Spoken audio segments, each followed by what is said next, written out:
y'all, and welcome to Geospatial Experiences. I'm your host, Melissa Mayo, and I'm an Esri engineer on the product team. This podcast focuses on the application of geographic information. Let's go on a journey together with some of my amazing coworkers, along with Esri customers, partners, and distributors who are doing really cool work in the field of GIS. We're kicking off Season 2 of Geospatial Experiences, and I have an amazing guest joining me today for this episode. I'm beyond excited to have this conversation and bring it to the listeners. I'd like to welcome Matt Piper, Global Industry Director for Infrastructure with Esri. Hi, Matt. G'day, Melissa. It's good to be here. Awesome. I'm so glad you're here. I'm so glad we're getting to chat. Thank you so much for joining me and having the conversation today. It's a pleasure. Well, I'm not going to waste any time. We're going to just jump right in and get going with it because you have a lot to say. You're going to have a lot of great stuff to share, and we want to get after it. So. All right. And we're bringing Australia to the podcast too, so you know how that excites me. I do. I love your accent as well. Yes, it's going to be fun. So we start out all of them by finding out everyone's geospatial journey. So we're going to do that again today. I know you're an engineer by training, and you've ended up at this GIS juggernaut for geospatial technology, known as Esri, right? So how did that happen? How did you get here? How did I get to Esri? The whole journey, yeah. The whole journey, how did I got here? Well, as you know, I'm pretty old. You are not. You're not old. We're the same age, Matt. You're not old. So about 20 years at a power company in Australia, and now about 6 years at Esri. But the engineering was the background, electrical engineer, and was not in the GIS field. So I came through many different technical engineering roles. My first role actually as an engineering role was actually the first couple of roles was pretty much just to download some of the guys that have been there a long time. The first guy, his name was Trevor, and his way of working was effectively to walk around with this little flip book in his pocket he'd pull out, and he would just write stuff down. And he knew everything about every asset in the entire network. And it was incredible what he knew. He knew the serial number, he knew where things were, and if something failed, he knew where to replace them. You know, he was effectively the encyclopedia of the entire spares register for this entire power company. It was incredible.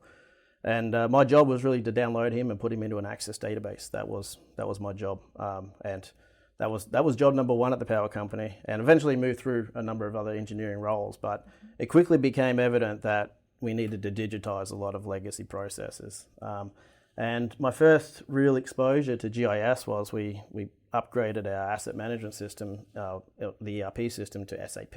And I had to learn what a functional location was, if you ever dealt with an SAP system, and the relationship to GIS. So that was when we started to learn how to do that connection to GIS. But I didn't really do much else with GIS for a number of years. And the main integration or the main relationship was many years later when I was actually managing the team of the asset management team, the SCADA team, and the GIS team. And we had this massive cyclone come through, and it obliterated the coastline of Australia. And we just put in Esri at the time as just a system of engagement for dual mobility.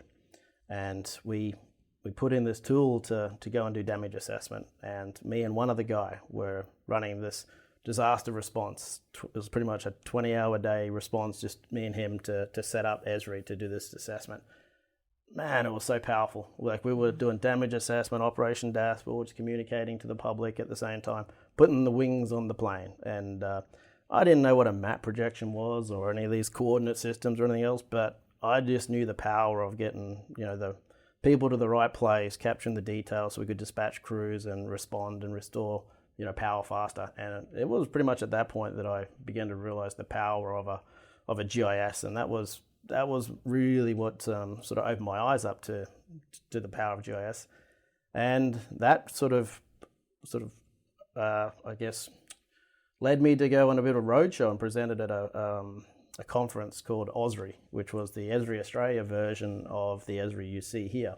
Nowhere near as big, but it did hit three cities. It was Brisbane, Sydney, and Melbourne. And after that, someone said you should apply for a job at Esri in the US. And after a quiet conversation with my wife and the kids, we got flown over for an interview, and I think it was 4 weeks later we packed up 2 kids, 2 dogs and a cat, and we were here. It all happened fairly quickly, but no regrets. It's been fantastic. Mm-hmm. You've been an amazing asset for Esri, even just no longer than I've been here. I've known you from when I was still in the utilities, and you just really have changed kind of the way that the messaging gets out, I feel like. And so we're going to talk about that a little bit more, but I know you've been a big asset, so I'm glad you came. Oh, thank you. So I love your story. I love how you went from basically, you had some exposure to GIS, but then really getting to put in and utilize it during that disaster response. My EMA background, because I worked for emergency management Absolutely. before, of course, that's speaking my language.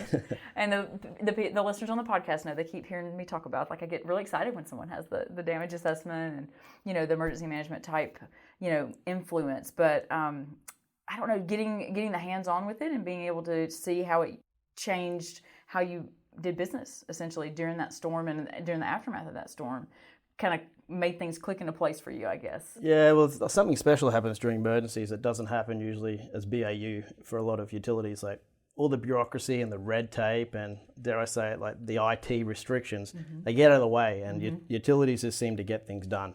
And that's what we found a lot of the time, working through those situations. And if we would have had to try and put these processes in place to implement, those sort of solutions through the normal processes, I mean, some of the stuff that we deployed during that event, they would have been 6 months to a year's worth of projects, and we spun them up overnight. We were literally building dashboards and damage assessments, pushing them out to people's phones. People were buying mobile phones and then going out to the field and using them immediately, with the apps that we were publishing out. No testing, no anything else. It was just going live on the spot, and it was working, and it was incredible. They were just capturing the defects. We were seeing on dashboards. We were dispatching crews to go to restore. We could see the photos. It was incredible. But as I said, sometimes, during those sort of events, when you have to get things done, utilities really do, rise to those sort of occasions. And, that GIS at that particular time was what was the game changer for us. Mm-hmm. Utilities really do, like you said, they'll make things happen. They get whatever it is, whether it's power, water, whatever, they get it back up and running, get it back going. So, well, let's dig into your role here at Esri a little bit. So what does it mean to be in your role? We see you on stage at some of the most influential conferences around the world. You're a global jet setter as far as you go, and you talk to people all over the place. You've been gone a bit before this podcast recording, and you're going to leave again and go to some more events, I know. So what all really are you responsible for in your role here? Well, in my role at the moment, I lead electric, gas, telecommunications, water, AEC, rail, and I guess I'm the lead for Esri's digital twins as well. So I lead on the industry side, which typically my team is subject matter experts that have come from the industry. So myself, having worked in the electric side for 20 years, but my team have come from the industry. So they're the team that have worked. They know the pain points. They can talk the industry language. They are also the ones going around and presenting as well, and being the voice of the industry, communicating and working with the customers. And, defining the messaging. So what are the pain points they're having, helping to communicate the power of GIS to solve some of their challenges. What do I do? Well, a lot of that. It's a lot of that thought leadership. I'm trying to inspire and get the message across. A lot of it is also working with our analysts like Gartner and stuff to try and pave the way about what the technology is doing. But also, I guess, setting the vision about where we see the technology going. Utilities or a lot of these organizations, they're not always at the bleeding edge. Quite often they're maybe 3, 5, 10 years behind where we'd like them to be. So we're always sort of trying to set that vision 3 to 5 years ahead. And by doing that, when they finally get to the point where they've got the funding or they're ready to do it, we're well placed. We have use cases where we've got messaging in place. We've got the content that supports them. So their business case is a lot easier for them to write and more likely to get approval and to make that job easier for them. You really are a thought advocate here at Esri. I don't know if you realize that or not, but you are. You're a thought leader. You're a theory leader, and I feel like you really push for innovation in a lot of these spaces. So how do you, I know you're talking to customers, and I know you're out and kind of hearing those pain points. How do you identify those kind of key areas where you want to pursue each year? Is it some of those conversations helping drive that? And how do you get the inspiration for those future plans, if that makes sense? Well, it's not just me. This company alone, it's a network of teams, right? So, when you're putting a third of the revenue back into the product and development, Esri's driving a lot of that innovation itself. So, one of the biggest challenges we have is keeping up with our own technology, and then it's taking that technology and then figuring out how do we apply it into our industries and how can we help, push that into some of these workflows and optimize or make things better for our organizations. So, but to your point, it is also keeping a pulse with the customers, staying close to the customers, knowing their pain points. It's one thing to be setting a vision, but if you're too far ahead of what they're trying to do today, then you lose that connection. Like you may be off here solving this magical 3D digital twin in real time, but sometimes they're really just trying to still move from a paper map to a digital form, and you really got to understand that that's the reality of some organizations. Still, they're still at step 1. They're not at step 12 or 13 that you'd like them to be at. So it's understanding your customer, it's understanding where they're at, it's setting that vision. But the reality is, you've still got to help them all the way back here to make them successful. I love that. It feels like, while we're looking to the future and we're thinking about, where would we like for them to be and where are we moving, but we're also still walking with them at the same point, meeting them where they are and trying to keep, helping them progress and helping them move forward at the pace that works for them too. I like that, walking with them. Yeah, well said. Yeah. So you constantly are kind of innovating and even re-innovating, I guess that's the word I want to use, your message. So, you work a lot on the PowerPoints and what you're presenting and what you're communicating to the customers and, when you go to presentations and everything. So what all goes into that? I mean, I know you're having these conversations and you're thinking about it, but when you're really diving in, how do you figure out how you want to communicate this and kind of the way you want to share the messaging? Yeah, well, I dare I say it, my team calls me PowerPoint Piper. I don't believe I just said that on in this podcast, but it is something that, look, maps. I just was at its conference and at IMGIS in Frankfurt, and John Dolphin from Hinkley Point C, he had this fantastic quote. I'm probably going to steal it sometime in a presentation, but he said, if a map paints if a picture paints 1,000 words, a map paints 1,000 pictures. And I just love that. But when you're doing a PowerPoint, I often start with the slides before the words. And if I can get it down graphically, then the words will come to me later. So I always build the slides and the graphics, and sometimes it's even just the colors. I don't know, that's just the way my mind works. If I can get it down the way it's going to look and feel, then I can create the story around it.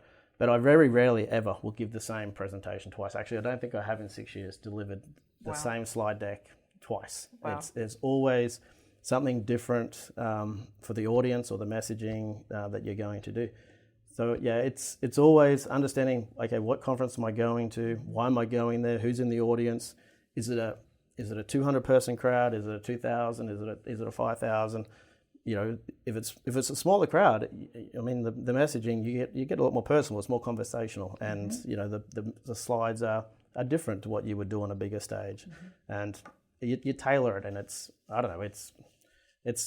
you do adjust it, Melissa, I guess, to the crowd and the audience and the purpose of why you're going there.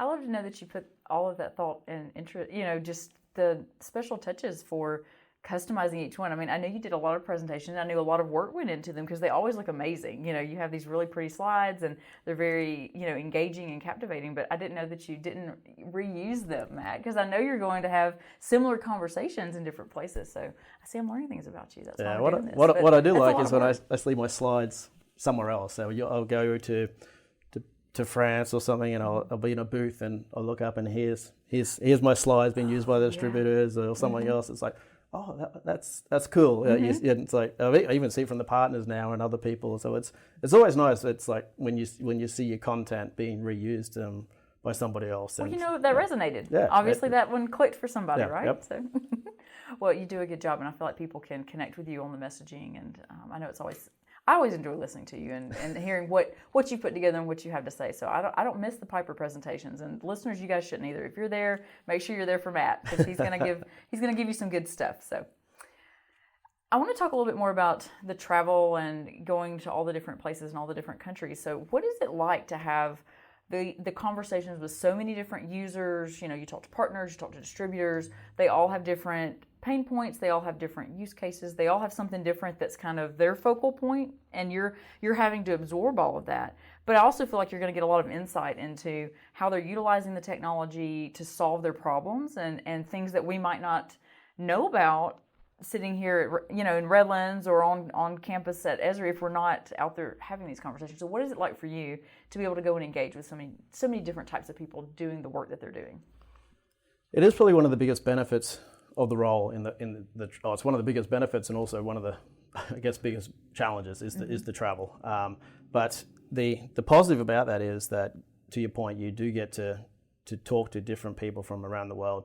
And while you're correct, there's different challenges, different pain points, there's also a lot of similarities. So the challenges that they're facing maybe are much the same, right? Mm-hmm. But what I find is people are at maybe different maturity levels in getting there. So everyone in the electricity industry is moving to energy transition, right? Mm-hmm. They're all trying to get there, but in different countries they're at different maturities, or they're at some different point because they might have better renewables or hydro stations versus the coal powered or how they're already moving here.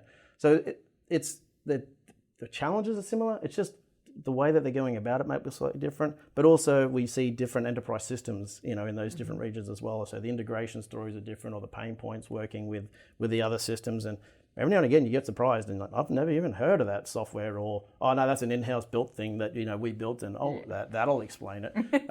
But it is interesting, but it's also refreshing sometimes to see the ways that some people are doing things, and it surprises you, or the way that they're using our technology, and you're like, I've never seen somebody do that before. And you go, can I get a copy of that, or can you show me that again, or can you send me a recording of that? Because I've never seen anybody use our technology that way. And when you see that, it gets you thinking differently as well, on how you do that. And that's the stuff that challenges even the way that we think. It's like it's always easy to think best practices because you've seen it, you've been doing it a long time, but every now and again you will be surprised and you think, wow, that's brilliant. I've never thought of doing it that way. And I love that. I'm going to learn from our customers as well. Mm-hmm. I can see that out of you. And I feel like too, when you go and you talk to someone and they're being so resourceful, if they don't have a lot of resources, or there's not a huge team, attacking a problem, and they're being super creative to figure out how to solve it and come up with really cool ways. And like you said, things that we've never seen done before, in different ways. I feel like that would be so refreshing. It has to be just super cool to go out and have those conversations with people and be like, man, that's sharp. Have you ever noticed that the GIS community is fairly passionate? Yes, I have, yes. I mean, they are a very passionate group of individuals. I mean, they love to show you what they're doing. They love to share, and I mean, they love to be rewarded. And it's fantastic, like to see what the work that they're doing. And you go to an event and you'll see them with all their buttons down the side of their lapels, and you get them up on stage, and they're so proud of the work that they're doing and transforming their organizations. And what you don't appreciate is the pain that sometimes they've had within their organizations just to get to where they are. GIS is, in a lot of organizations, maybe underappreciated. It's not the big shiny star in a lot of organizations. It's working behind the scenes. It's the back office. It's the hard work that is, that's working behind the scenes. And when they do get that opportunity to get up and shine, and get up on stage and show how they're transforming the organization, it makes a big difference. Well, a lot of times, like you said, the GIS people, they're the ones doing the heavy lifting in the background and making processes and procedures much easier for the frontline people, who are doing, different types of work. So it is amazing when they get up there. They get that little bit of recognition or some extra attention, and it's just super fun for them, and it's fun to see it too. They get to appreciate it. So we've talked a lot about the experiences that you have, when you're meeting with customers and partners and distributors. So how do you take those experiences and apply what you've learned from them, from those conversations, into your role here? How do you bring that back? How do you bring it back? That's a good question. Look, it's really just you're always learning. You're constantly learning. So it's taking the feedback. You always have to be open for feedback. Like, it doesn't matter what role you have in wherever you are in your career. Bringing it back, we will have workshops constantly in this office. So I'll travel back. We'll come back. I'll meet with the team and say, this is what just happened. This is what I heard. This is what they're telling us. And it may be good feedback. It may be bad feedback. Or we'll be getting direct feedback about the products and it's not working. And then we'll go meet with the product development team, or we'll go meet with professional services. We'll go meet with the sales team. But Esri's built on it's like no other company I've ever worked. It's a very flat hierarchy. If you're not familiar with it, every utility I've ever worked with is very hierarchical. Like you know exactly who to go talk to, and a lot of the time you're not allowed to go. You might be allowed to go one level above your manager, but you don't go 2 levels above your manager. Whereas in Esri, it's built on a network of networks of people. And while you may think that can be challenging, what it does, it opens up the ability to go talk to anybody at any time. And that's really encouraged here. And so when you talk about, well, when you come back, I can go talk to anybody. And we build this relationship of this network of people. And we come back, we meet, we'll go into a whiteboarding room and we'll discuss the problems and topics. And all of a sudden they're meeting with other networks, and you know it all comes back, and we collaborate, and you know it encourages that collaboration to drive the business forward. That's awesome, actually. I mean, that you're coming back and you're proactively bringing that information back and sharing it with others so that they can then take action on it. And if they need to dig in and look into it, or if we need to, you know, take the feedback about what the software isn't doing that people want it to do, or whatever. I mean, you know, it's helpful for the people who are here who aren't getting to have those conversations to know that that's what's going on. So I think that's awesome that you come back and make sure that information gets disseminated out. It's not always bad. It's not always bad. No, it's not. So tell me, what are the primary needs and interests of people around the world with respect to GIS? What are people working on, and what do they need to make it happen that you're hearing about? Primary needs. Oof. Well, I cover a few different industries, so the needs are a little bit varied. Look, at the moment, it's really about the industries are changing, Melissa. So we're going through a lot of changes, and probably the changes are happening faster than ever before. Major events are happening faster than ever before, natural disasters and things like that. And so I'd probably say the connected data sets that need to help you manage your assets. So asset management connected into the GIS story is critical. Connecting into more real-time sensors for your operations. So connecting your assets to your operation systems, understanding how you operate and maintain your data sets. Then also connecting that to the field. So there's traditionally been this pretty significant latency between what you saw in the field to what you actually had it, your view in the desktop, whether it was your GIS data, your asset management data. Yeah, it could be 3 months old, could be 6 months old. You could be driving around still with paper maps in the back of your truck. It's not really acceptable anymore. Like they're really starting to push and reduce that information latency to be effectively, I want to take what the person in the control room sees to the field. So that information latency needs to be reduced to almost nothing now. The design and construction process, the as-built process. I mean, you're smiling because you're probably very familiar with that with many utilities. Like that's effectively now needs to be. As the project is being commissioned, we want that to be coming back to the desktop. As you energize or partial post, we need to see it back in the desktop as it's coming through. It's just streamlining the information.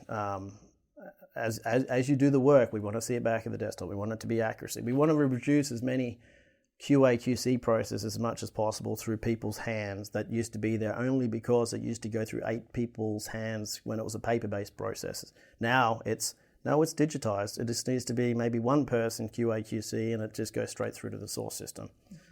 The prediction, modeling, and forecasting is another significant thing. So we want to plan. We want to understand, okay, we know what's happened today. We can roll back and look at the history. But now we also need to start looking at the 3-year, 5-year, 10-year forecast and planning. Start running simulations, start seeing what if is going to happen into the future.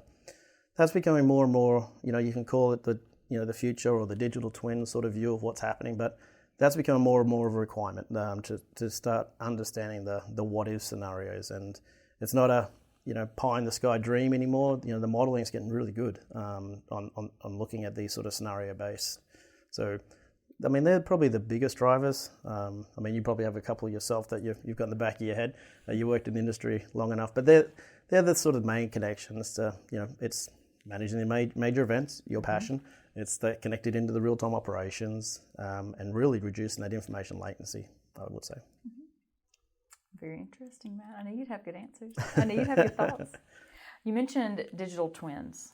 that I feel like that's one of your passion projects. You talk about digital twins a lot, and 3D modeling, and really, showing utilities how to implement those to benefit their operations and how they do business and all of that. And maybe I'm stretching to saying it's a passion project, but it seems like it's something that you're super interested in at the very least. You put a lot of emphasis in it during your presentations, but what is it about this space that gets you so excited about it? Passion project. It's well, you go back a couple of years, and it wasn't something Esri would talk about. Mm-hmm. It wasn't a term that we would use. Reality mapping or real world modeling, or we wouldn't use the term digital twin. But it's made a resurgence in the last couple of years, and so Esri decided, okay, we're all in. And mm-hmm. at that point in time, I led a small team to go in and start working with the products and our messaging. We joined the Digital Twin Consortium. It's a consortium about, at the time I think it was about 200, startups, but also some larger companies like Autodesk and Microsoft. And we started collaborating and working on standards and interoperability on how we're going to, effectively make our technology work better together. That's grown now to, I think it's about 300 companies in this consortium, and they're building, effectively best practices on how technology should work. It's actually quite exciting. A lot of the newer technologies and startups are pushing the capabilities, but the bigger the technologies are still there, and the interoperabilities and integrations are still required. But it's the digital twin. I like to think of it like my first digital twin project was at a power company. It was I think it started off as it was a vegetation management project. We had to fly the entire network, mm-hmm. and it took about 6 months to fly the entire network. So it was a fixed wing plane, flew the entire power company. So the power company is 2.5 times the size of Texas, just to give you an example. It's the entire state of Queensland. Took about 6 months to fly it all, and another 6 months to process the data and turn it into analytics and everything else. And by the time we got it back, it was somewhere between that, 12 months to 18 month mark. The reason we did it was for vegetation management. So by the time we got the analytics back that said, oh yeah, these trees are a problem in these power lines, over a year had passed. So you sort of think about that and you go, well, trees that were a problem are now a big problem. The trees that were going to be a problem are now a problem. In fact, everything's a problem now. So the concept was good. We had this beautiful visual 3D representation of the entire network, but the technology at the time to handle that amount of imagery and processing power and everything else, I'm going back, showing my age again, about 15 years, but it wasn't good enough. It just couldn't handle the processing of all this imagery. You go to where we are now, this stuff is happening almost real time. Like we are that processing and turning around the imagery. So the technology now, I think, has finally caught up to the visions of what people were having back then. Now you can capture, bring in the real-time data, run these simulations, start doing the AI machine learning over the top. So the fact that digital twins is making such a big resurgence, I think it's just because the technology is actually where we wanted it to be back then. And I guess the way to look at it is I sort of think that it's like the carrot that's always dangling in front of you. You'll never get to the digital twin because just as you're getting there, the technology will move again. Mm-hmm. And then you're like, oh, I want that now. Oh, I want that now. So there's always going to be something else. And it's just moving so fast. Like in the last 3 years, I've never seen so much advancements in this imagery space as what we've seen. And it's changing so many workflows and the ability to capture, manage, and automate this stuff that it's really exciting. But I mean, that is enabling so many 3D visualizations. And, I guess for the digital twin space and a lot of the industries, that you used to work in and we work in is the AEC companies, the guys building the stuff are actually almost top-down influencing the utilities to move to 3D. I mean, they live in the BIM world. They live in this 3D space. Utilities, 2D maps is their bread and butter. That's that's what they've always done. Now you've got these AEC companies that live in the 3D space and BIM world, and they're almost forcing this flip of the utilities to start trying to move into this 3D space because that's where they're building, designing, sharing information in 3D, doing project handovers in 3D. And it's changing the game. Like it's really, really exciting to see this movement of how easy now you can move into 3D. And I feel too, and I think this is going to be applicable. You know, when you're in a utility and you're having to make changes, it's a lot like turning a ship. You know, it's not quick, it's not fast. It takes a minute for you to change from one system to another or implement something new or whatever. And trying to shift into that new space is going to be the same way for them because, you know, they have to have the reliability, the resilience. Everything has to be in place. You know, we can't let customers not have power because we've changed to a different system. So you have to have that stability before you flip the switch to change. And then trying to implement something new like that is just, you know, it's a lot for them. It's a lot for anybody. But with the technology moving, you can't stay stuck either. You know, you kind of got to embrace both of it at the same time. So exactly. I mean, it's the technology change is a huge thing, but then it's the internal change management, which is just as big right now. That's happening in organizations. I want to shift gears with you just slightly. We're still in kind of passion project topic mode, but we're going to move to sustainability. Okay. And especially sustainable development. That's something we've chatted about before with projects and different things. I feel like you're interested in that as well. You talk a good bit about that. So what can you share today with me as far as your thoughts on that and why you believe it's so important, especially to the utility space? Sustainable development. Well, I've got kids. So, I mean, everything we're doing at the moment, you know, we're trying to make sure we have a resilient, sustainable future. And so, I mean, we're moving the entire energy sector to renewable energy, something that's sustainable for our future. So when we're looking at sustainable development, we're looking to really start to transform the way that we think about how we consume electricity, how we reuse all of our renewable energies. I mean, hey, I'm an electric vehicle driver. I don't know whether you are, Melissa, yet, but everyone moves to these sort of things for different reasons. So we've talked a lot about things like solar panels on houses, you know, and not on the podcast, but in other conversations. There's a lot of messaging about switching to, you know, electric vehicles and solar panels on houses and, you know, all of those type things. But we were also shifting conversation to how do we start making the transition at the generation level instead of just down here at the user level, if that makes sense. Yep. So if we're gonna make the changes across the country, okay, so sustainability, especially sustainable development, is another area where you have a lot of interest, and we've talked about it here, you know, for different projects and things. Can you share your thoughts about why you believe it's so important, especially in the utility space? Yeah, sustainable development. Look, we've seen, you know, we've all been through this, I guess, period where, especially in Australia, I think we're running about 48% solar panels on rooftop at a consumer level, and that was driven, you know, for the last probably 10 or 15 years. A lot of incentive programs, but when we look at the sustainable development now, the challenges are going to be bigger than just what a consumer can do. It's going to be throughout the entire network. So we're looking at orders of magnitude of 5, 7, maybe 10 times generation requirements up into 2050. If you look at some of the forecasts, so we're looking, you know, significant impact on new solar farms, new wind farms, hydro.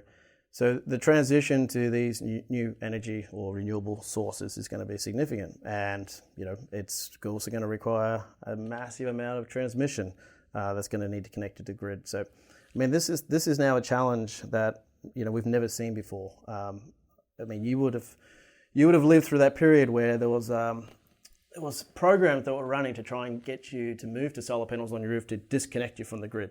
I'm not sure if you're familiar with utility death spiral. Remember that thing? So we want to get you to disconnect from the grid. So, you know, it will save you money. You put a solar panel on the roof, you can disconnect from the grid, and everyone's happy. But the more people that disconnected from the grid, everyone else's price in the street went up because they had to cover the cost of the maintenance of the network that you weren't there. So everyone's prices started going up, and then more people disconnected from the grid. And it was just this spiral. And so what happened there is that the capital investment program on the grid, on the transmission, and the actual new building of infrastructure slowed right down. No one was expecting the fact that now load is going to increase by 7 to 10%. I mean, a lot of that's being driven from, you know, the massive investment of the electrification of everything, right? So this EVs coming onto the grid, the massive data centers that are coming on. This is just having a huge impact on the load that's coming in. And so, yeah, the new new impact of generation and the new transmission lines, we're decades behind because we had slowed down so much of the investment. So the new investments that's required in the renewable developments is not insignificant. The funding's coming, but there is a lot of constraints on the work that needs to happen to get this done in the timelines that's required. And it's not going to happen at one end. It's not just a consumer level. It's not just the transmission. It's not just build the generation. All these things need to happen in a coordinated manner. Otherwise, it's not going to work. So that we've got to get it all together. We've got to get it all coordinated. It's all got to happen together. And dare I say it is a geospatial problem. This stuff has to be coordinated and it has to be well understood. It sounds like a big challenge, but definitely something that GIS can be applied to and work towards solving some of these problems in different spaces and different arenas. Absolutely, yeah. It's something we're working on at the moment. We have a couple of programs running, and we'll be talking about in the next couple of months. But it is definitely a spatial problem. When you look at the generation, where do you put solar farms? Well, obviously where there's most amount of sunshine. So running analysis on site, situation analysis. Where do you put the wind farms? High wind areas. It sounds logical, but we have all the models and we have the data sets to help you make those decisions. And then once you know where they are, okay, where do we run the transmission lines, and optimally how do we connect them to the nearest part of the connection agreements? All that sort of stuff. It's a spatial problem, and we'll be coming up with some good concepts to help our customers moving forward in that space. I'm excited to see how those come about and what they look like. Being an ex-transmission person, I dare say you would. I would, yes, absolutely. Okay, Matt, let's get introspective for a minute. Oh. Yeah, I know. Big thing. Tell me what being a leader means to you. Being a leader, what does a leader mean to me? You have a big team. You have a lot of people, and you lead them. Allegedly. What does a leader mean to me? That's a good question. I don't know if I've ever been asked that. You know what? Being a leader means to me, I like to inspire. I like to lead by example, that's for sure. But I guess people would choose to follow, I guess. I think I like to lead in the fact that my team generally would choose to follow. I don't think I force them to follow in any way. I don't think I've ever had to answer this question before, Melissa. What does it mean to be a leader? The way that I lead is really, as I said, by example. My version of being a good leader is to make my team successful. I guess another way of answering that question is, so I always chat with my team and say, how can I make you more successful? In my career, I don't have too much further to go. At Esri, there's not many rungs more to go, but I work very hard to make my team successful, and I build development plans in a way with my team that says, where would you like to go? How do I make you get where you want to be? And it's challenging these days, especially coming out of COVID. Almost positions became transactions. If you onboarded somebody during COVID, you didn't get to build that personal relationship. They didn't understand you as a person. You didn't get to build that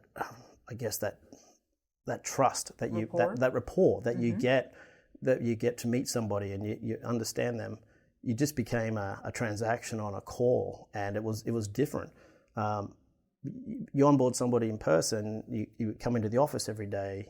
It is a different relationship that you build with them, and you get to understand them. I guess it's easy to build a culture of a team, through that sort of environment. But I'll always meet with my team and try and say, well, how do we make you successful? And make sure that they have a succession plan. It's really important to do that, especially these days. People need to see, where am I going next, and what is my career plan, and make that very clear. And what do I need to do to reach the next steps in my progression? What are the expectations to be able to shift through where they're interested in going? And help them or make them understand what they do need to do to get there, and then measure it and help them achieve it. I mean, if it's not your team, so be it. We've had conversations with people over the years that said, this is what I want to do, and it's not in my team. It's like, okay, I'm going to help you on this course, and we're going to do that, and we'll encourage them. It's still within Esri, but it's just helping them achieve, what they wanted to do in their career. You're getting to keep the talent that way and retain it, and then they get to live their best life doing something they're interested in. It takes a lot longer to bring new people in and train them than it does to just to help people in their career. Yeah.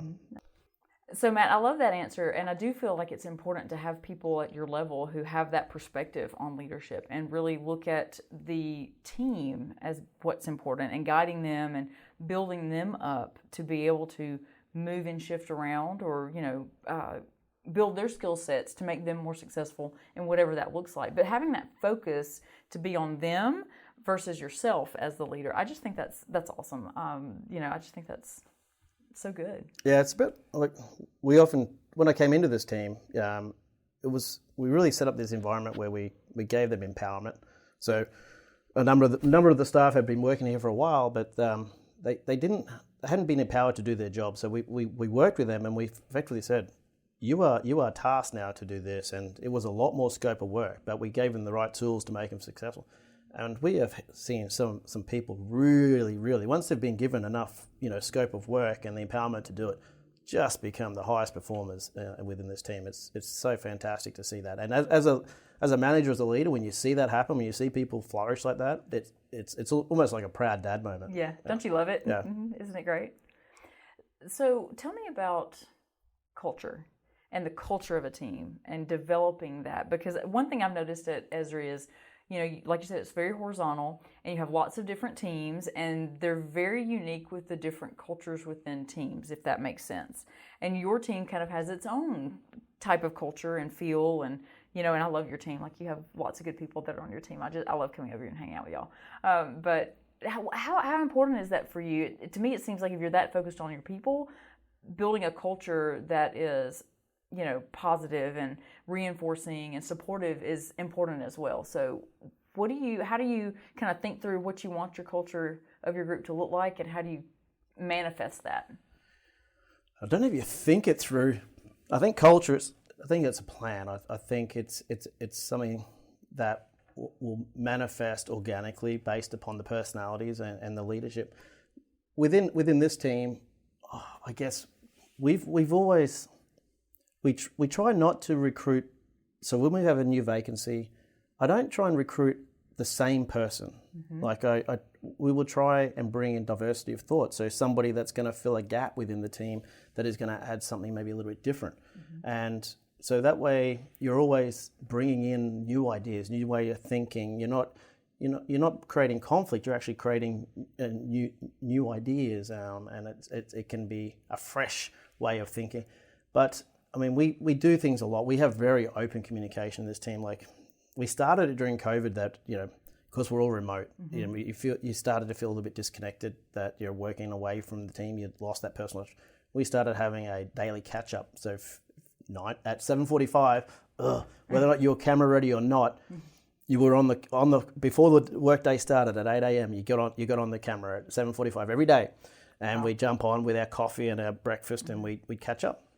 COVID finished, and we still do it 3 times a week. That the team still catches up at 7:45 because they like the idea. Because we have a couple of people still remote that are on the other side of the country, mm-hmm. and we don't want to feel like they're disconnected now from the thing. So 3 times a week we still do that because we have this team environment, and it's optional. Mm-hmm. It's optional, but 90% of the team will still jump on every. And that's great when you do that. Like when you see that it's an optional thing at 7:45 to get on in the morning, but most of the team will be on, 3 times a week to do that, and that's the sort of stuff that you think is really good to see, that the culture is strong when you'll come into work and you'll go, it's 5:30 at night, guys. Like, why are you still here? Mm-hmm. I just want to get this done. Like, go home. It's a Friday. Why are you still here? And they genuinely have the passion. They want to do good work, and they enjoy what they do. They feel rewarded for the work that they're doing, and they like the people they work with. They generally come to work and enjoy what they do. And that speaks volumes, I think, for the leadership and for you, Matt, because you've enabled that type of culture to develop and exist with the group. To me, and this is just my thoughts, I feel like when the manager, the supervisor, the leader of the group will allow that type of energy to flow and will allow people to kind of flourish and establish an environment where they're free to explore and they're free to fail, and it's okay. We're going to just figure out how to fix it and move on from it, and just really be able to enjoy each other's company and bounce ideas off from each other. To me, it just makes such an amazing environment for productivity, for coming into work, for liking your job, enjoying what you do, just the whole thing. And so I think that's just a testament to you being a good leader. Thanks. No, it was earlier in my career. Somebody told me, and it stuck in the back of my head, that people don't leave jobs, they leave managers. Mm-hmm. And it was something that just stuck with me. And I was quite proud during the entire COVID period. Actually, I've been at Esri 6 years now, and one person transitioned roles, but there was only one person that's left my team. They're only here for 3 months, but they left. But I haven't lost any staff, so in 6 years. So you're right. It's when you build a high performing team with a good culture, your staff retention is really strong. Mm-hmm. We've sort of touched on my next question, but I'm still going to answer it because you might have another nugget. You're going to answer it or ask it? I'm going to ask it, sorry, yeah. I'm going to ask it. So you do have a really high-performant team, and they have amazing talent in this group. You have some really sharp people. How do you manage, motivate, and mentor them? And like I said, we've kind of covered some of those things, but if there's something else you want to touch on in that, and especially with you being gone and traveling and doing these events, how do you stay plugged in? I feel like you have to have some really self-motivated and a self-starting group of people for that to work out well. And and we've talked about the culture too. I feel like the culture is going to play into that too. So how does all of that come together to make this amazing team you have? Yeah, look, I'm not going to lie. When I travel, when I'm gone for extended periods of time, it is challenging, especially when you're in really weird time zones like Dubai or something. When you're 12 hours out of sync with the time zone your team's in, it gets a little bit awkward. But even then, we still will try and dial into the meeting. So I mean, we have a weekly call with the team. Like every week we are catching up. We have the daily catch ups. And we most of the team is on this floor, and we have a pretty much, if you're green, pick up the call. Like we have a Teams chat that is just, open, conversations. And look, I wouldn't say it's a perfect scenario, but we have a very good open collaboration team, and we collaborate, we share. The team. Everyone on the team has open access to my calendar. I guess transparency is key. Like for me as a manager, like everything's completely open to the team. There's no secrets with that. There's no secrets with me. I'm a HR nightmare. Yeah. No, they have access to everything, and they come and knock on my door. They can book a meeting whenever they want. But likewise, I mean, they're they're leaders in their own right, and we are developing. We have, as I said, we put them through development plans. A number of them have come through from specialists now into managers. A couple have come from managers now into senior roles themselves, and that's the career path that they're working on, and we're all building those skill sets to develop them as well. So, what does that look like? And this is not part of my scripted questions either. So when you're working through those development plans and you're looking at kind of how they want to move, and I know it's going to be, what does that process look like at Esri? Are there training routes to go through? Is it a series of experiences people need to, or products and projects that they need to work on to kind of work their way through? What does that look like? It's a blend. Okay. Right. Some of it is training. So I mean, we will identify training courses. There's job descriptions and profiles that you baseline off.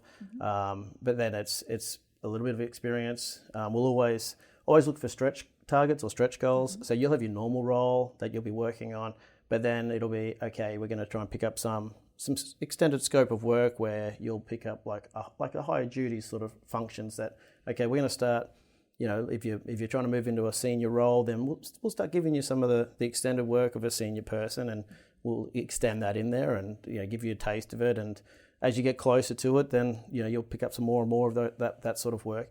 But you don't just drop everyone in there and say sink or swim. It's a growth pattern, and so by the time you're ready to go and you're ready for that position, you're effectively been groomed into it, and you're ready to start that role. It's not okay, I'm taking this massive step and I'm scared. You've been working towards it. You know what to expect, and you're ready. You've been doing parts of it already anyway, so yeah.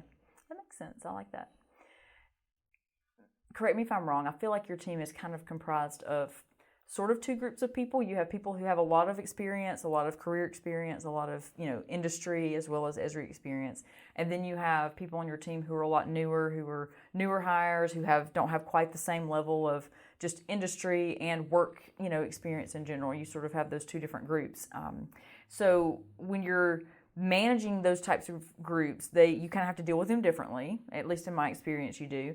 And so, what challenges does that bring for you? I guess is what I'm trying to say. What challenges for having that type of variety and experience bring for you as a leader?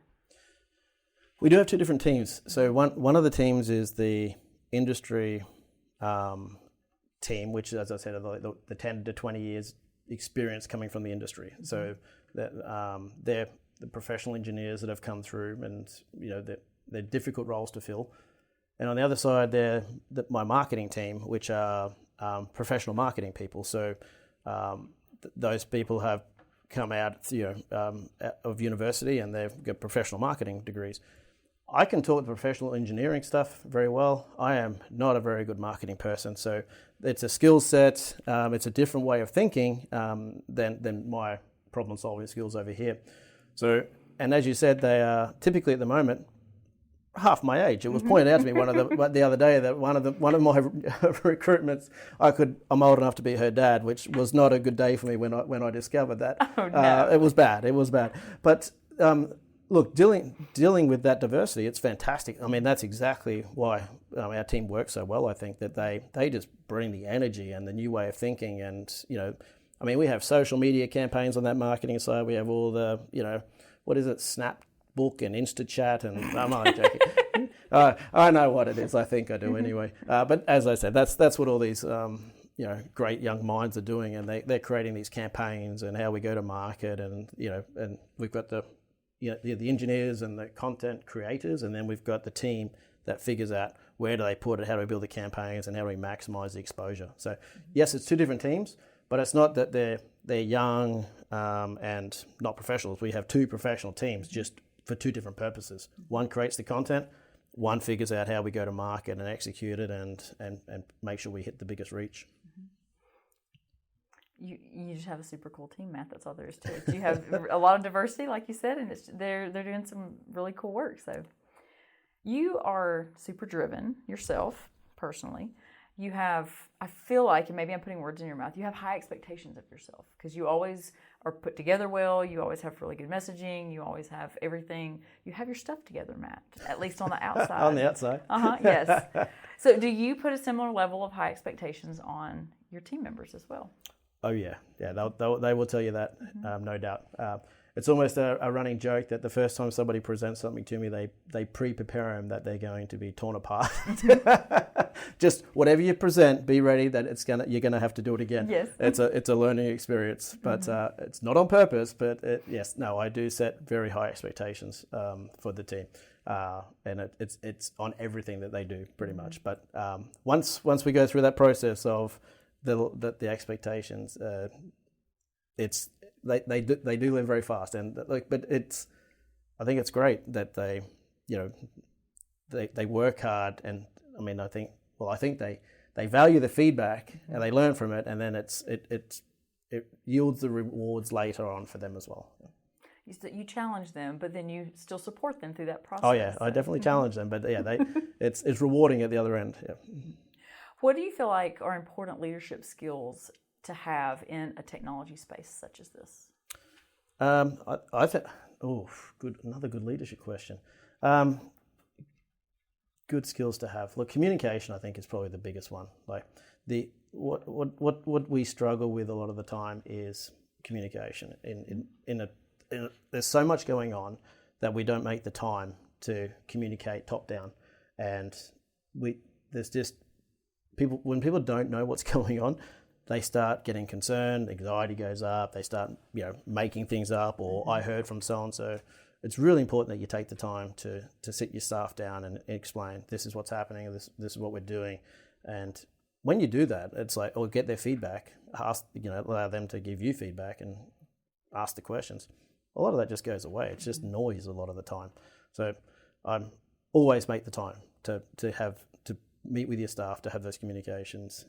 That's probably number one for me. If you don't make the time, as I said, when I'm traveling a lot, all of a sudden you start feeling the undercurrent of like, this is happening, or I heard this and this is going on. It's like, no, let's just call a meeting and everything just goes away. It's like, I'll meet with that person and it just goes away. But yeah, if the communication isn't good, things just start falling apart. Like that's probably the biggest one for me. Well, Brené Brown always says that if the leader isn't communicating effectively and isn't sharing information, then people around them, the people on their teams, are going to fill in the story. They're going to fill the narrative in. That's exactly right. And it really is in any kind of relationship. It doesn't matter if it's you and a coworker or you and a subordinate or whatever.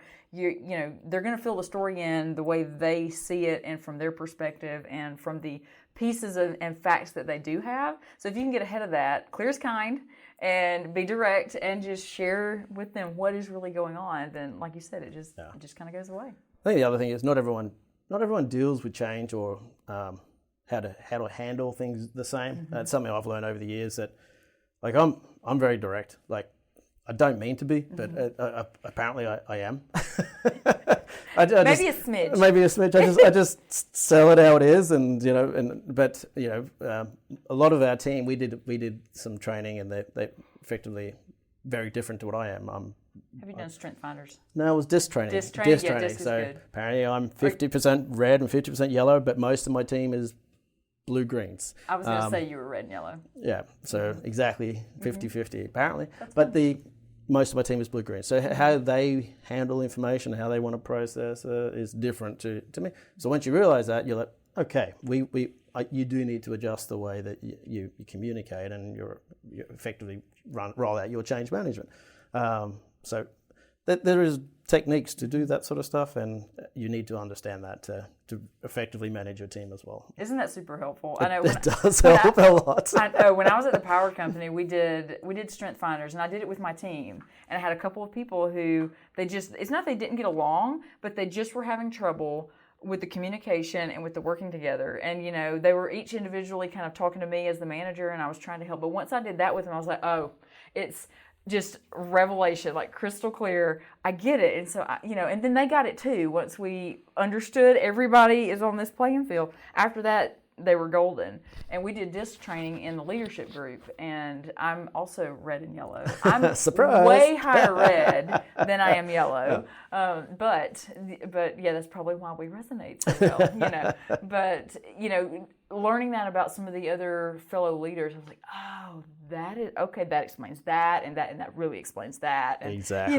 It is super helpful. And so it just, to me, if you can get to know, like you said, if you can get to know your teams and kind of how they tick and what's helpful for them from a communication standpoint, how they're thinking, and how that may or may not align with how you think, you can make those adjustments, and it really just helps you have smoother sales for sure. Yeah, we were just talking about the other day. We got probably half the team is new. Like, we've grown double in the last couple of years since COVID. So we're thinking it's time to do it again. Yeah. We found it that valuable, and we were thinking we've actually seen a lot of people grow a lot in the last couple of years, and I'd like to almost do it again just to see. I think you've probably got a little bit more red than what as they've moved into more senior roles. I'm like, I think you might have a little bit more red than what you did a couple of years ago. So it'd be interesting to see how they've gone in their growth journey over the last couple of years as well. I am getting toward the end of the questions, if that makes you feel better. You had a lot of bloody questions. I know, right? Yeah. Lucky you didn't send these through in advance. I'll just say, cut half of that. I know. We're ready. Okay, Matt, we're shifting topics again. Where's the future of GIS technology heading? Where's the future? Oh, good question. That's a hard one. It's already moved in the last 6 years so far. Like, it's hard to forecast where it's going. Look, it's exciting for me right now. It seems to be, it doesn't matter what problem gets thrown at an organization, GIS is having a role to play. And it's just exciting to see how it's being applied, But I think we're only really starting to scratch the surface, to be fair. As the technology starts getting more interconnected, more real time, more visual, I am excited to see the relationships and connectivity and with some of the game engine stuff, the simulations. I feel that that's going to be an exciting scenario-based modeling sort of stuff. I mean, I remember a couple of years ago when my son was right into Fortnite.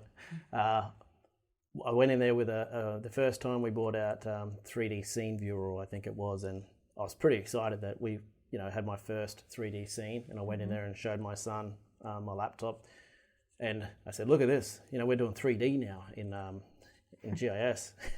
I won't tell you exactly what he said, but it was, "Dad, that's," and he goes, "Look at this," and he showed me these Fortnite graphics, and he goes, "That's 3D, Dad," and I went, "Oh yeah, that's pretty impressive." And at that time, I could barely even tell the difference between what was real and what was game engine. And where it's moved to now, it's fairly significant. So I do see that those worlds are going to start getting even closer together. With the work. The stuff, dare I say it, on the AI assist and generative AI, and I mean, we've already got some beta trials running now, and the examples that we're seeing, create me a form, or in an emergency of a cyclone or hurricane hitting this area, of a flood of this level, what's the impact to my infrastructure? It's going to run the processing, it's going to do all the work, it's going to run all the modeling, and it's just going to come back with the answer. I mean, the speed to process for us to get answers is going to be limitless. It's exciting. I don't know what that means for a lot of the the work that we're doing, but it's definitely going to change the way that we work. On getting the answers, whether or not the technology is going to shift with this as well. It's some of that we'll have to wait and see. I don't completely trust everything that's coming out of this stuff yet. Right. It makes me a little bit nervous, but it's definitely interesting to watch this space. You kind of crossed into my next question, because I was about to ask, how do emerging technologies and AI factor in, and how do we need to plan, and what should we be considering? So I guess we just need to be watching it, right? Yeah, I think it is. It's watch. I think it's very interesting at this point in time. It's very, very interesting. It's obviously, if you're not talking GeoAI or AI at the moment, then I don't think you're really paying too much attention. It's everywhere at the moment, and obviously we're involved and we're watching. We're doing some prototyping ourselves and watching this space. It is technology that I think that will have a lot of applications. Hopefully those applications will stay on the good side. Mm-hmm. It's funny you say that it's everywhere. I went to Fort Sumter a couple weeks ago, and you have to take a ferry ride to get out there and back. And on the ferry, I was talking to one of the National Parks volunteers, who he also is involved with a local school system. And he and I were just chatting. He thought, I had my mom with me, and he thought it was super cute that I was dragging my mom around Charleston and Fort Sumter and all this. And he was saying that he was having conversations in the school system about, in the board meetings, and some of the teachers were like, "No, we're not worrying about that." And he's like, "Well, you need to be." And this is a much older gentleman who is retired out of his career and is, volunteering and just keeping himself busy. And he recognizes that if you're not paying attention to it, you're going to get left behind. This is not something that you can be an ostrich with your head in the sand, essentially. We may not know what our plan's going to be. We may not know how we're going to utilize it, but we need to be aware of what it is and what the capabilities are and what potential impacts are there. So it really is everywhere. I was not planning on having an AI conversation on the Fort Sumter ship back, No. It will have a place. It will have a place, but hopefully a place for good. Mm-hmm. Hopefully so. All right, I want to talk about you and the family a little bit. Oh, okay. What has the transition been like for you and your family since coming to the U.S.? Because you guys, like you said, you loaded up and left with pretty short time frame there. It wasn't a months long thinking this out type thing, was it? Mate, that was one of the most interesting experiences of my life. Nothing came with us pretty much. We moved over here with half a carrier. What do you call those little container? Container. That was it. Sold everything, single electrical appliance we owned, obviously, because different voltages. Yeah. We had the ultimate yard sale. Just yellow post-it notes on everything in our whole house, and just put a price on it and said, "Open house. Come and take whatever you want." And sold everything. Cars, motorbikes, everything just had to go. And we sold everything, moved to America. We got off the plane. It was not an insignificant flight. We landed, and we had such a smooth transition. Like the wife, the kids. It was so nice on the way over here. We hadn't had a fight. Nothing. It was beautiful. We landed in America, and we had to go to the rental car. And it was at that point I realized, we landed in LA and we hadn't slept for 24 hours. Mm-hmm. And I got in this rental car and the steering wheel was on the wrong side of the car. Mm-hmm. It was 7:30 in the morning in LA and I got in my car and I committed to come to sunny California. Mm-hmm. And, I had this vision of California Baywatch, on the beach. I'm going to be living in California. And I typed in Redlands and it said 2 hours, 15 minutes with an arrow that way. And I went, no, that can't be right. Typed it in again, Redlands coastline, Redlands. And it's like, where is this Redlands place? And so then we started the journey to Redlands and everything was wrong. Your road just disappeared off on the freeway. Your fast lane was my slow lane. Your slow lane was my fast lane. Every car was 4 times the size of any car in Australia. And I had white knuckle fever the whole way. It was like Thunderdome in Mad Max. And by the time, every 30 seconds, the car was just as my right tire was hitting the cat's eyes and the thing. My wife was not very happy with me, and so we hadn't fought for 3 weeks, packing up the house, doing anything else. By the time we got there, we were not talking. It was the worst drive of my life. You were afraid she had a divorce lawyer on the call on speed dial at that point, right? We needed to calm down. It was the most stressful 2 hours drive of my life. Well, LA traffic is murderous. It's awful anyway. So yeah. Just so you know, there's 1.5 times the people that live in California that live in all of Australia, right? So you were all on the road that day. Everybody was there where you wanted to be. Was on the road that day. It was the worst I've ever seen in my life. Looking back, it's hilarious, but at the time, it was the scariest 2 hours of my life. If we had only known, Piper, we should have picked you guys up. Oh, that would have been great. Yeah, being good Southerners, Remy and I should have picked you up. Oh, that would have been fantastic. Yeah. Oh, we owe you. We owe you. That was the start of the transition. It only got better from there. Okay, good. Well, there was nowhere to go but up from there, right? And since then?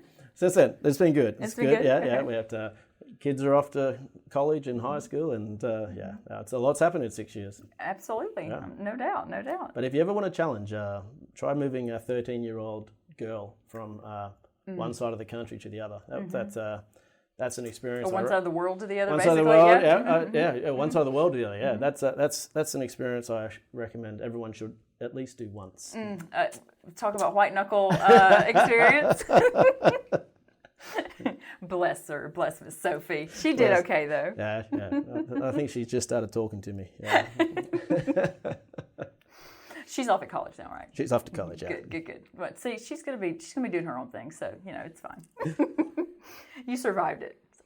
So you had to acclimate to a new country. You had to bring your whole family here. What's it like acclimating to Esri? Acclimate to Esri? Yeah. Mm-hmm. Really enjoyed it. Mm-hmm. Look, I think you can do any job anywhere. I really do think it's the people you work with. It's not just the job; it's the people. And I really enjoy coming to work with the people. And it does start at the top. I mean, you don't have to meet Jack more than once to know that this guy is in it for one reason, and it's to make the world a better place. And you talked about my PowerPoints and my attention to detail. That there's no one that has more attention to detail on any PowerPoint than that man. He owns every single word on every slide, every font, every color. Mm-hmm. And when you've got that at the top coming down, it's really inspiring to know that is how the company is built, and it filters down from the top down. So it's been great, and I really enjoy the people I work with and coming to work. People like yourself. Mm-hmm. Thank you, sir. So for someone like myself who's been in the GIS world for years and then getting to come to Esri, it's kind of like coming to a mecca almost. It's like the GIS mecca, and you have Jack, who's kind of the godfather of GIS, and you're looking at it and you're looking around, and I don't know, I'm still excited. I'm still really excited and just a little bit in awe to be here. But you coming from an engineering background, it's probably not quite the same, I would think, although, I don't know, you've gotten pretty excited about GIS kind of toward the end of your engineering part of your career, transitioning into this, GIS piece. So I don't know, is the excitement similar? Is it different? Kind of, how did you feel about it when you were coming, and how do you still feel? It's grown on me. Like it was actually, I met Jack. I didn't realize who Jack was. Probably as bad it was. I think it was 10 years ago, came to the Opera House in Sydney. And fun. He did a road show down there. It was called An Afternoon with Jack. And one of the guys that worked for me, he was a GIS geek. He's all in. And he orchestrated he asked if he can go down to this GIS thing. I went, well, I'm coming too then if it's the Opera House. So I went down to this Opera House thing, and it was fantastic. We had, I think it was Governor O'Malley came down. There was, Jack obviously was there, but I had no idea who Jack was. I didn't know who Esri was at the time 10 years ago.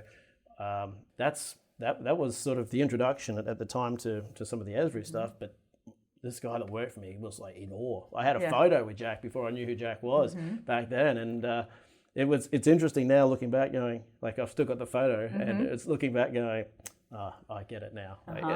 Now I understand what all this was about, all the fuss. But it was just different. Like but the GIS world now, it's inspiring, and you see how the influence he's had on the industry and the work that he's doing. And it's not just utilities; it's every industry. Everywhere, And that's the thing. A lot of people don't, even in the utility space. Like you go talk to them, they only see it from their lens. Like, it's just the water. Like we're doing so much good work in water. It's like, no, it's electric, it's gas, it's federal government, national government, it's state and local government.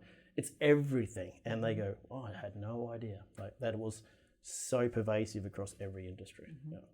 It's amazing to see where it's gone and how it's grown and what it's doing, and just how it's applied across the board in so many spaces, whether it's, public health or emergency management, or like you said, state and local governments or utilities or education. I mean, just the list goes on and on, just on and on and on and on for where it's applied, how people are using it.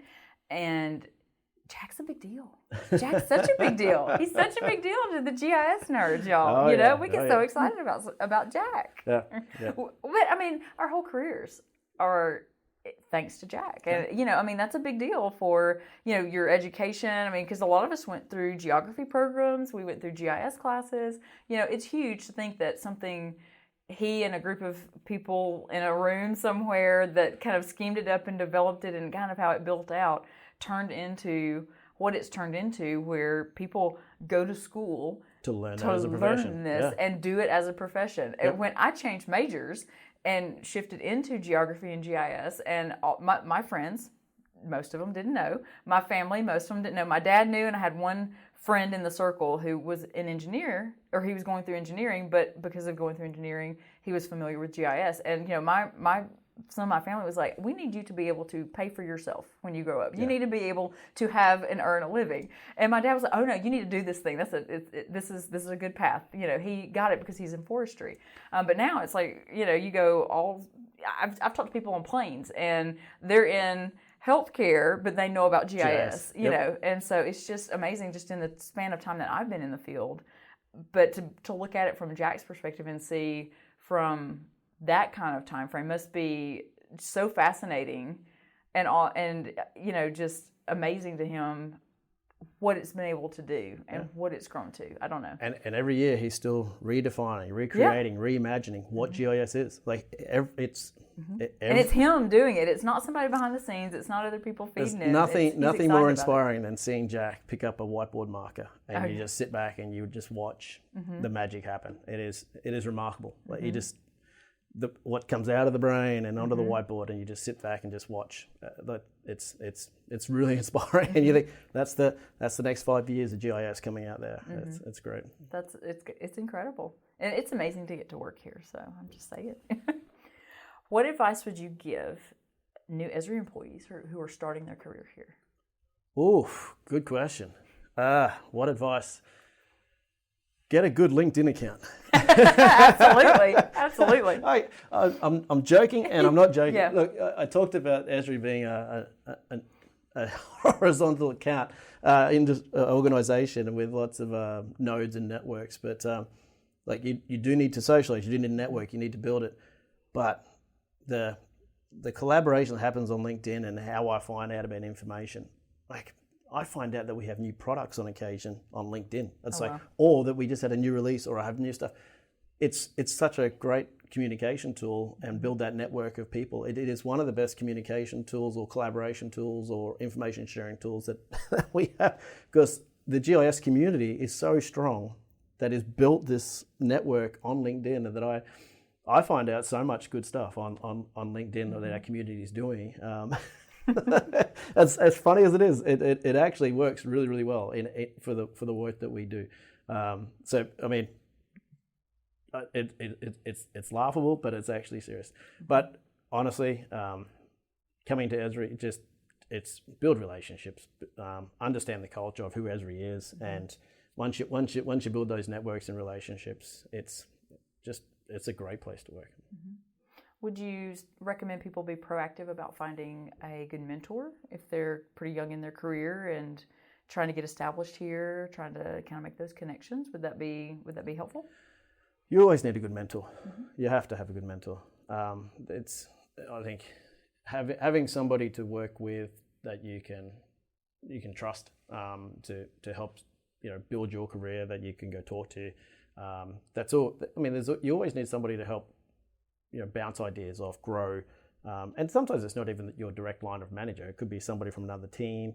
It could be somebody, a counterpart. It could just be a peer. But I mean, somebody that's been here longer than you, perhaps. But I mean, it's always good to have a mentor or somebody that you trust, that you're going to be working to grow with. It is important to have. Mm-hmm.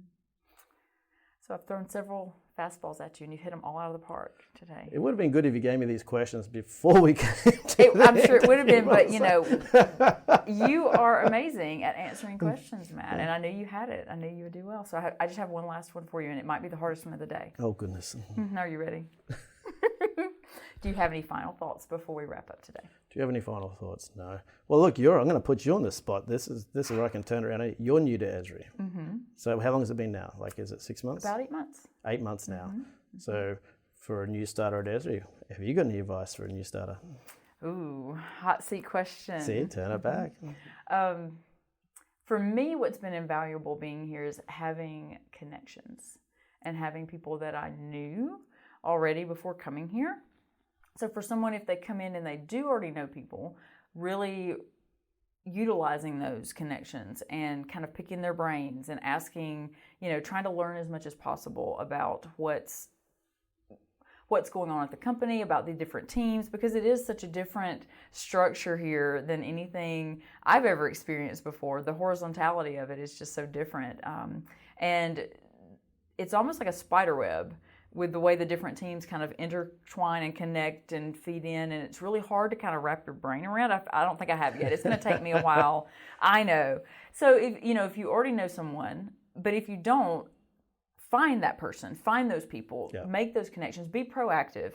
Get your manager to help kind of introduce you, be proactive about meeting people. I feel like what you said I feel like I'm piggybacking off of what you said, but I was thinking the same thing is knowing people and being able to connect, and especially if it's someone who's remote, who isn't on site and isn't able to really build that rapport, trying to, be proactive with setting up meetings, through Teams, because we utilize Teams. So being able to set those meetings up and really thinking about who you want to meet and what kinds of groups do you want to interact with, and where do you want to learn? Yeah. What things do you want to learn about? And some of that just comes with time being here and kind of figuring things out. So I think having the network and building the network and connections is one of the most important things from my perspective, as far as a new person's concerned too. So well, you stopped being a newbie at about 3 years at Esri. Yeah, I know, that's what I keep hearing. So yeah, like 3 to 5 years before you really get your feet under you. So.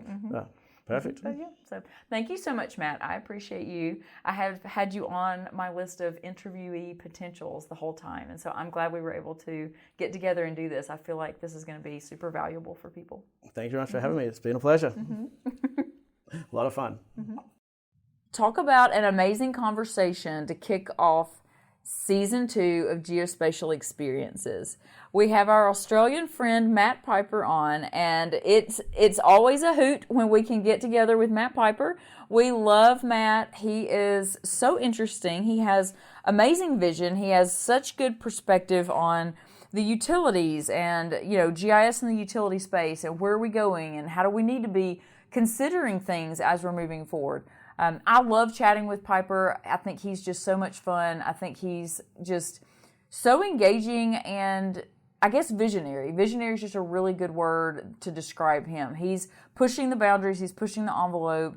And anytime I can sit down and talk with him, I just really feel like it's an opportunity to take notes and think about things big picture. I try to absorb it and soak it in and use it for later. That's, the best way I can describe it when I get to talk to Matt. So I don't know. I love my conversation with him. I'm so glad I was able to bring him on to kick off Geospatial Experiences for this season. And I really hope you guys enjoy him as well. You see him a lot on stage. You get to see that version of him. And this was a little bit different version of Matt. We got to hear about his story as an engineer and how he made his way to Esri and what he's really bringing to the table here. And I also really loved the leadership piece and that part of the conversation. Matt was really, I feel like, introspective and insightful when it comes to leadership. That was part of the conversation. I sprung all the questions on him. I didn't let him prepare in advance, which is a little bit outside of the norm. But I felt like he did such a good job. He has a heart for his team. He cares about his people. He really wants them to succeed. What are their interests? What's the best place for their interests? And he looks into how he can pair those up and maximize the benefits from their personalities and from really what their interests are. And he's really, really interested in and really, really cares about making sure his people are happy. And so I loved that about Matt. I love that about our conversation with him. And I just love Piper. I don't know how else to say it. So I really appreciate him for coming on and kicking off our season for the first episode of Season 2 this time. That wraps up today's episode. Please feel free to reach out with your comments, or if you have an interesting topic that you would like to hear, please let us know. Thanks again for your time, and tune in for our next podcast.